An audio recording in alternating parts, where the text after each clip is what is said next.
Hello friends, welcome to Jo's Tamil health and beauty. அந்த காலத்தில் நம்ம முன்னோர்கள் அதிகம் பயன்படுத்தி பலன் பெற்ற ஒரு அருமையான ஆரோக்கியமான மூலிகை செடியை பற்றி தான் இன்றைக்கி நம்ம இந்த வீடியோவில் பார்க்க போகிறோம். மூலிகை செடி அப்படின்னு சொன்னோன்னே யாருக்கும் கிடைக்காது அப்படின்னு நினைக்காதீங்க. இது எல்லாருக்குமே ரொம்ப எளிமையாக கிடைக்கக்கூடிய மூலிகை செடி தான். இது ஒரு கீரை வகைன்னு சொல்லலாலும் ஆச்சரியப்படுறதுக்கு இல்லை. ஏன்னா அதிகமாக நம்முடைய தோட்டங்கள்லேயே இருக்கும், நீர்நிலைகள் நிறைந்த இடங்கள்ல இருக்கும், சாலை ஓரங்களில் இருக்கும். இது பேர் அம்மான் பச்சரிசி. இதனுடைய இலைகள் நேர் எதிரே இருக்கும். அதனுடைய பூக்கள் வெண்மை நிறமாக பொறுக்கும். இரண்டு விதமான அம்மான் பச்சரிசி இருக்கு. ஒன்று வெள்ளை அம்மான் பச்சரிசின்னு சொல்லுவாங்க, இன்னொன்று சிவப்பு அம்மான் பச்சரிசி. சிவப்பு அம்மான் பச்சரிசி அதனுடைய இலைகள் கொஞ்சம் பச்சையாகவும் கொஞ்சம் அடர் சிவப்பு நிறம் கலந்ததாகவும் இருக்கும். ஆனால் ரெண்டுத்துக்குமே ஒரே மருத்துவ குணங்கள் தான் இருக்கு.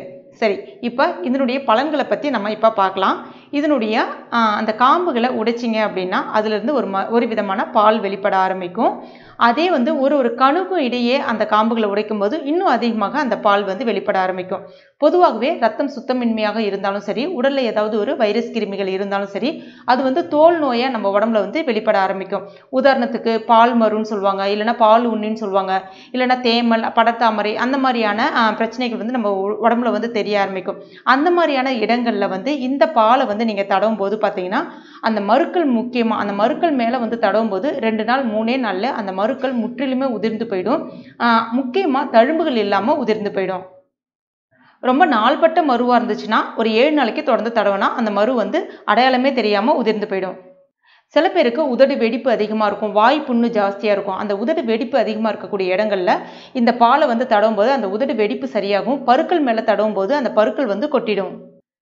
இது கொஞ்சம் இனிப்பும் துவர்ப்பும் சுவையும் சேர்ந்ததாக இருக்கும். இது நம்ம தனியாக சாப்பிட்றத விட ஏதாவது ஒரு கீரையோட கலப்பு கீரைன்னு சொல்லுவாங்க, அதாவது பொன்னாங்கண்ணி கீரை இல்லைனா அரைக்கீரை, அந்த மாதிரி ஏதாவது ஒரு கீரையோட சேர்த்து சமைச்சு சாப்பிடும்போது, அதாவது நம்ம எப்பவுமே பருப்போட துவரம் பருப்போடு சேர்த்து சாப்பிடுவோம் இல்லையா, பச்சை பருப்பு இல்லைனா துவரம் பருப்பு, அந்த மாதிரி ஏதாவது ஒரு பருப்போடு சேர்த்து சாப்பிடும்போது வாய்ப்புண் இருந்துச்சுன்னா அந்த வாய்ப்புண் முற்றிலுமாக குணமாயிடும். வயிற்றுப்புண் இருந்தாலும் சரியாயிடும். அதாவது அல்சர் இருந்துச்சுன்னா நீங்கள் தொடர்ந்து ஒரு 7 நாளைக்கு இந்த கீரையை சாப்பிட்டுட்டு பாருங்கள், அல்சர் முற்றிலுமாக குணமாயிடும். முக்கியமாக வாயில் இருக்கக்கூடிய அந்த துர்நாற்றமும் சரியாகிடும். பொதுவாகவே இந்த கீரையை நீங்க சாப்பிடும்போது பாத்தீங்கன்னா சில பேருக்கு மலச்சிக்கல் பிரச்சனையால ரொம்ப அவஸ்தைப்படுவாங்க. மலச்சிக்கல் இருந்தாலே நம்மளுடைய ரத்தம் சுத்தமின்மையா இருக்கும். அது மட்டும் இல்லாம உடல் வலி, உடல் அசதி, எந்த ஒரு வேலையுமே நம்மளால செய்ய முடியாது. இந்த கீரையை நீங்க ஒரு நாள் விட்டு ஒரு நாள் இந்த மாதிரி பருப்போடு சேர்த்து சாப்பிட்டுட்டு வரும்போது அந்த மலத்தை, எப்பேற்பட்ட நாள்பட்ட மலத்தையா இருந்தாலும் இலகுவாக்கி முழுமையா வெளியேற்றிவிடும். உங்களுக்கு ரத்தமும் சுத்தமாகும். ரத்தம் சுத்தமாச்சுனாலே உங்களுக்கு எந்த விதமான ஸ்கின் டிசீஸும் வராது, அதாவது தோல் சம்பந்தமான எந்த நோயும் வராது. இதே அம்மான் பச்சரிசி இலை பார்த்தீங்கன்னா கொஞ்சமாக நல்லா கழுவிட்டு, இலைகளை மட்டும் எடுத்துக்கங்க, நல்லா கழுவிட்டு நல்ல மைய அரைச்சிட்டு ஒரு சின்ன நெல்லிக்காய் அளவுக்கு அந்த உருண்டையாக உருட்டி 1 கிளாஸ் அளவுக்கு மோரில் கலந்துட்டு ரெகுலராக ஒரு 3 நாளைக்கு காலையில் வெறும் வயிற்றில் சாப்பிட்டுட்டு பாருங்கள். பெண்களுக்கு ஏற்படக்கூடிய அந்த வெள்ளைப்பாடு நின்றுடும். அதாவது அந்த வெள்ளைப்படுதல் இருக்கு இல்லையா, அது நின்றுடும். அது மட்டும் இல்லாமல் கர்ப்பப்பைக்கு நல்ல வலு சேர்க்கும். ஆனால் இதை 3 நாள் தொடர்ந்து சாப்பிடும்போது ஒரு பத்தியம் போல இருக்கணும். அதாவது காஃபி, டீ அந்த மாதிரி எதுவும் அந்த சமயங்களில் குடிக்கக்கூடாது அந்த 3 நாளைக்கு. அந்த மாதிரி சாப்பிட்டுட்டு வரும்போது கர்ப்பப்பைக்கு நல்ல ஒரு வலு சேர்க்கறதுனால கர்ப்பப்பை சம்பந்தமான அனைத்து பிரச்சனையும் சரியாகிடும். உங்களுடைய இனப்பெருக்க மண்டலம் நல்ல வலுப்பெற்று குழந்தை பாக்கியத்தையும் அள்ளித்தரும். இதுவே ஆண்கள் இந்த மாதிரி குடிச்சிட்டு வரும்போது பார்த்தீங்கன்னா ஆண் இனப்பெருக்க மண்டலம் வலுப்பெற்று ஆண்மை சக்தியும் அதிகரிக்கும், விந்தணுக்களும் அதிகமாகும். சில பேருக்கு உடல் உஷ்ணம் அதிகமாக இருந்துச்சுன்னா மேலே சின்ன சின்ன கொப்பளங்கள், கட்டிகள் அந்த மாதிரி போல வரும்.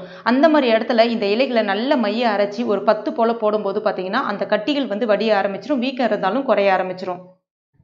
இன்னும் சில பேருக்கு பார்த்தீங்கன்னா கால் ஆணி, பாத எரிச்சல், பாத வலி, அந்த மாதிரி பிரச்சனையால அவஸ்தைப்படுவாங்க.